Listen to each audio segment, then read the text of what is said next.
Olá, você que nos acompanha pelo site RD News, pelo RDTV, o programa de TV Web, traz hoje um assunto muito importante, muito sério para a nossa saúde. É claro, todo mundo já tem essa informação de que a maior parte dos problemas de câncer de pulmão é causada pelo tabagismo, pelo uso de cigarros. Mas será que esse tal de cigarro eletrônico que está aí correndo entre as rodas da juventude e até crianças, faz mal também? Faz tanto mal assim? Pode provocar câncer? O Ministério da Saúde recentemente divulgou a informação de que as empresas que comercializavam estavam proibidas. O cigarro eletrônico é proibido no Brasil. Então, hoje, o nosso convidado é o médico pneumologista, Dr. Clóvis Botelho, que já esteve aqui conosco falando sobre os problemas da seca que a gente ainda está vivendo aqui no nosso estado, na nossa cidade. Fizemos essa entrevista em 2020, passou tanto tempo, né, doutor? Obrigada por ter aceito o nosso convite para esse bate-papo novamente. E eu queria já que o senhor iniciasse, primeiro falando dessa relação, né? Fumar e ter câncer. Né? Quais são os desafios da modernidade? Ainda existem muitos casos? Bom dia, Letícia. Bom dia a todos aos telespectadores. Olha, essa relação tabagismo e câncer de pulmão é bem antiga. Aliás, foi um dos motivos que começaram seus estudos e a tentativa de proibição ou de controle do tabagismo no mundo, né? Começaram a aparecer os cânceres nas pessoas que fumavam na década de 50. A partir daí, cada vez mais se viu-se essa associação. Era uma doença principalmente de homens, pouco em mulheres, porque, na verdade, quem fumava mais era os homens, as mulheres fumavam menos. Mas, mais recentemente, a taxa de incidência de câncer de pulmão em homens e mulheres está se aproximando. Em alguns lugares do mundo já existe essa relação 1 para 1. E tem algumas com tendência de crescer nas mulheres. Isso porque nós temos vendo um crescimento muito grande do tabagismo entre as mulheres. No Brasil ocorreu uma coisa interessante. Na década de 80, 90, era cerca de 40% de taxa de tabagismo, né? 40% da população fumava. Hoje nós temos somente 10%. Então, políticas públicas implementadas ao longo desse tempo foram importantíssimas para o controle dessa endemia, que não deixa de ser uma doença, né? O tabagismo. Além do câncer, provoca outras doenças, DPOC, enfisema, bronquite crônica, outros tipos de cânceres, doenças cardiovasculares, derrame, infarto. Quer dizer que isso já está sobejamente estudado e já tem evidência científica muito, muito forte. Com relação ao câncer, eu só gostaria de fazer um alerta aí, que é para quem fuma, né? Que, na verdade, a associação do câncer com o tabagismo, de qualquer forma, o tabagismo, é cerca de 90% dos cânceres de pulmão tem relação com o cigarro. Quer dizer que se você não quer ter câncer de pulmão ou outros tipos de câncer, não fume. Ou então, se fuma, pare de fumar e faça um controle periódico. O tempo em que a pessoa fuma, né? Porque tem gente que fala, mas eu fumo eu já ouvi 12 anos e nunca tive nada, está lá com os seus 60, 70. Ele influencia nesse aparecimento desse câncer? Uma pessoa que, por exemplo, fumou menos, ela pode também desenvolver o câncer de pulmão, doutor Clóvis? Com toda certeza. Na verdade, as doenças todas, elas são multifatoriais, que a gente chama, né? Tem um componente genético, que a pessoa tem uma predisposição para ter o câncer, tem as condições a gente chama de fatores externos, ou estimulantes, no caso é o tabagismo, né? Então, o tempo de tabagismo é importante. A maioria das pessoas que tem câncer de pulmão, eles têm câncer de pulmão depois de 20, 30 anos de tabagismo. Mas tem alguns que com 10, 15 anos. Quer dizer, que importa tanto o tempo quanto a quantidade, que a gente chama de carga tabágica. Quanto maior o número de cigarros que ele fuma num dia, quanto mais precoce ele iniciou esse tabagismo, quanto mais intensos são as tragadas, tem relação direta com a formação do câncer. Ele demora muito mais para ser diagnosticado, mas ele já existe lá há 10 anos, talvez, antes do aparecimento dos sintomas. É esse que a gente chama atenção, que é um tipo de câncer silencioso. Quando aparece já os sintomas, já está naquela fase assim, tipo, já está quase intratável, vamos dizer assim, né? É por isso que a gente fala que a melhor maneira de tratar o câncer é não fumar, não nem começar. Tá? Aí veio uma coisa boa que você não lembrou, e acho que faz bem a gente falar sobre esse assunto. As novas formas do tabagismo. Aí entra o narguilé, entra o cigarro eletrônico. No narguilé, cada hora fumada equivale a 100 cigarros. Quer dizer, é uma quantidade muito grande de tabaco que a pessoa inala. Além de outros poluentes, como o monóxido de carbono, pela queima do carvão. Agora, mais recentemente, nós estamos tendo uma epidemia do uso do cigarro eletrônico.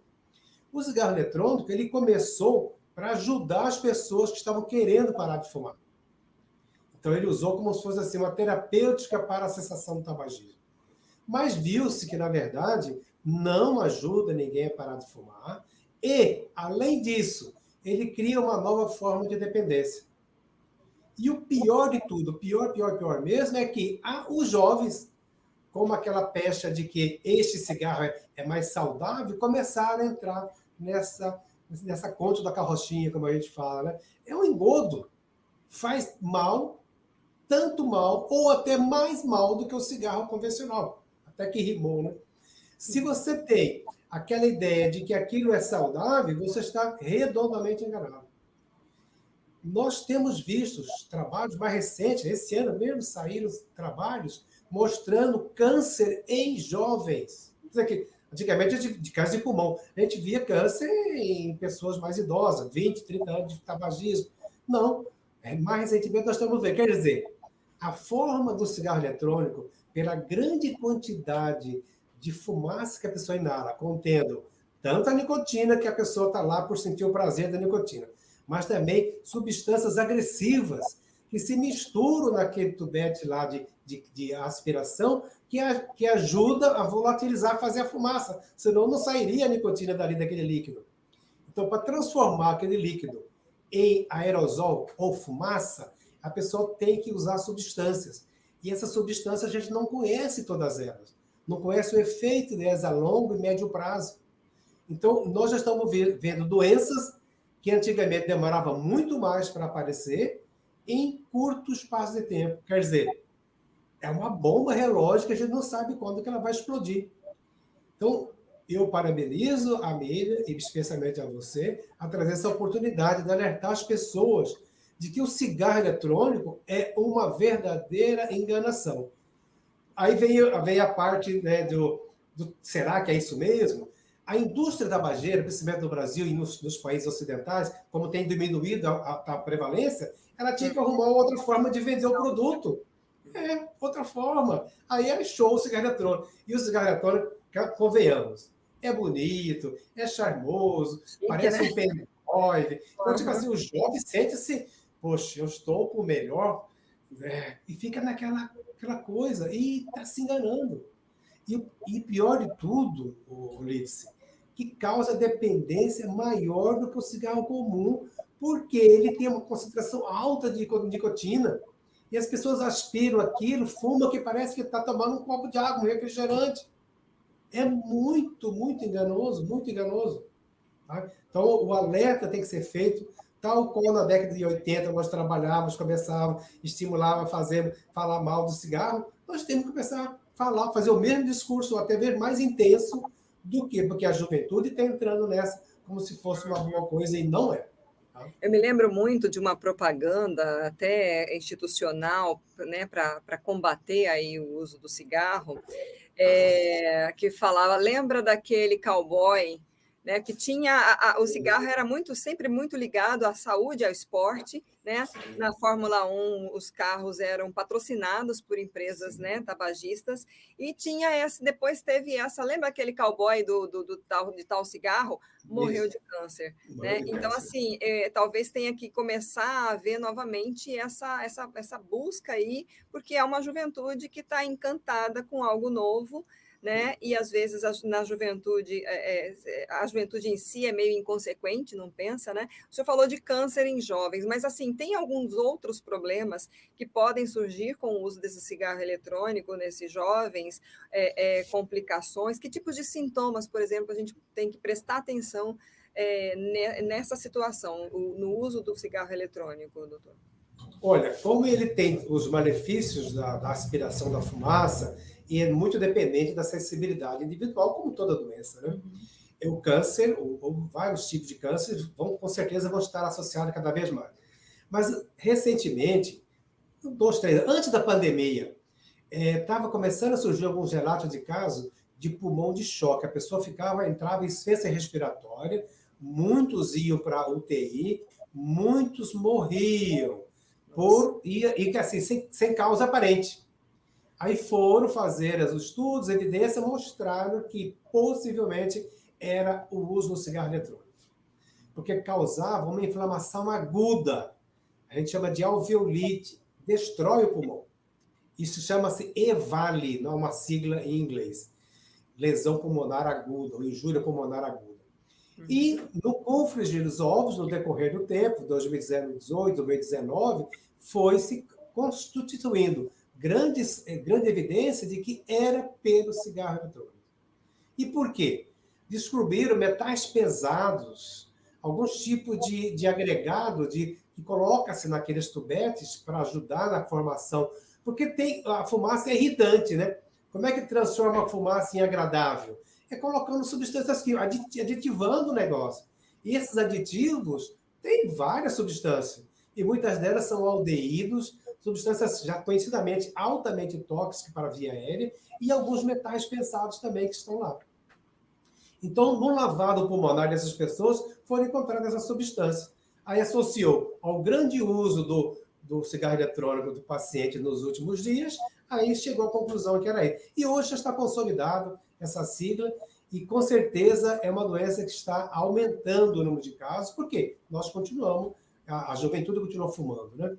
Então, além desse EVALI, todas as outras doenças, por exemplo, o indivíduo tem asma, ele fumar o cigarro eletrônico é um irritante a mais. Então, ele vai ter crises. Se ele tem uma bronquite crônica, vai ter crise. Quer dizer que se a pessoa tem uma doença, por exemplo, tipo doença cardíaca, uma arritmia ou uma hipertensão, ele pode estimular, porque é um agressivo a mais, e esse material é absorvido pela corrente circulatória e circula em todo o organismo. Então, se nós estamos inalando substâncias altamente tóxicas, muitas delas desconhecidas, porque a gente não estudou tudo ainda, né? Então, possivelmente, no decorrer dessa próxima década aqui, vão surgir muitas outras doenças relacionadas, porque não tem como, né? Se eu estou inalando substâncias agressivas, eu vou querer que vai ficar tudo bem? Impossível, impossível. Eu busquei aqui, quem nos acompanha, talvez já tenha ouvido falar ou conheça, tem uma produtora cultural aqui de Mato Grosso, a Madonna Arruda, ela tem 50 anos e ela ficou internada, no dia da publicação, ela já estava há uma semana internada no Hospital Municipal de Cuiabá com pneumonia bacteriana atribuída ao uso do cigarro eletrônico. E aí ela postou nas redes sociais, fez um apelo para os jovens contando o relato dela. E eu acho que assim, talvez seja muito importante quem tenha teve esse tipo de experiência e tenha essa consciência de compartilhar, né, essa informação, porque os jovens eles também ouvem muito quem está nesse meio, né? Então assim, como aí no caso a gente está falando com um especialista, o Dr. Clóvis está explicando aqui, né? Mas doutor, como alcançar aí esses jovens que vêm de uma pandemia? A gente viveu um momento assim mundial de muito isolamento, sem convivência social. Os jovens precisaram ficar retidos, contidos, né, dentro de casa, com aulas online. E eu acho que agora, principalmente, parece que há assim uma ânsia por aproveitar a vida, por aproveitar que está cheio de evento, né? Como trazer essa consciência para a saúde? Eu acho que a maior lição que nós recebemos nesse tempo foi justamente preocupar com a nossa saúde, cuidar da nossa saúde, para a gente viver bem, né? O que o senhor diria aí para essa juventude, assim, que está nos ouvindo, ou que os pais estão ouvindo e falou, ó, tem um recado do Dr. Clóvis para você. Olha, no iniciado, essa história de que venderam para você que o cigarro eletrônico é menos mal, não, é mentira. Mentira, mentira, mentira mesmo. Cigarro, tabagismo faz mal. E além do tabaco, da nicotina que você está inalando, que daria prazer para você, que a gente sabe que é prazeroso, porque senão ninguém ficaria dependente, né? Ele traz inúmeras substâncias, edulcorantes, açúcares, e se for listar, tem um monte de coisas que você não precisa disso, mas para inalar aquele produto, você tem que inalar também essa substância. Essas substâncias é dependente da característica do indivíduo. Suscetibilidade. Aí tem a parte genética, tem influência ambiental, um monte de coisa. Então, você não sabe se você vai ter uma reação grave como o EVALI, que você vai para a UTI e vai ficar em maus lençóis. Ou se vai desenvolver um câncer, ou se vai ter uma doença cardíaca ou pulmonar. Nós sabemos, pelo histórico do tabagismo ao longo dos últimos 70 anos aí, que o tabagismo é um malefício. Em termos de políticas públicas, o Brasil já está fazendo a sua parte, lógico. Já estava proibido o cigarro eletrônico, a comercialização do cigarro eletrônico no Brasil. O lobby lá do Congresso e pressionou, fizeram uma segunda chamada de audiência pública, e as nossas associações, tanto de pneumologia, associação médica, todo mundo da área da saúde, brigou tanto que conseguiu bloquear a possível autorização da comercialização do cigarro eletrônico.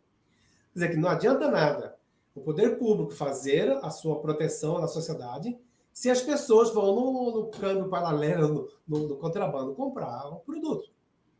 Eu acredito que está errado, né? Se é contrabando, você está infringindo uma lei comprando o contrabando. Segundo, que é uma coisa péssima, é um mau negócio. Aquelas pessoas que eram fumantes e que utilizaram o cigarro eletrônico para parar de fumar, vocês viram que não adianta nada. Pelo contrário, vocês trocaram a dependência de um para outro, que você nem sabe o que pode acontecer com você. Então está na hora de abrir os olhos, e o papel da mídia, de divulgar, de alertar nas escolas, em todo quanto é lugar, que tem pessoas preocupadas com a saúde, tem que alertar dos riscos desse tipo de cigarro. A juventude está sendo enganada e a indústria está gostando, porque está vendendo e o negócio é caro, não é produto barato que você compra R$5, não. É caro, tem produtos muito caros. Né? Tem muita gente enriquecendo às custas dessa modinha, desse vício. Aí, antes da gente encerrar, doutora, só me lembrei de uma questão também que eu queria, talvez seja uma dúvida de muitos. A ligação do cigarro, especialmente o cigarro eletrônico, com a bebida, energéticos, que isso daí vem muito nas baladas, né? Ela traz um prejuízo maior? Tem problemas, digamos, podem ocorrer problemas maiores, essa junção aí? Bem lembrado, Liz. Aí é uma coisa que nas baladas, né, usa-se muito bebida destilada com esses energéticos, e a base desses energéticos são substâncias que têm cafeína, né, que é altamente estimulante o sistema cardiovascular.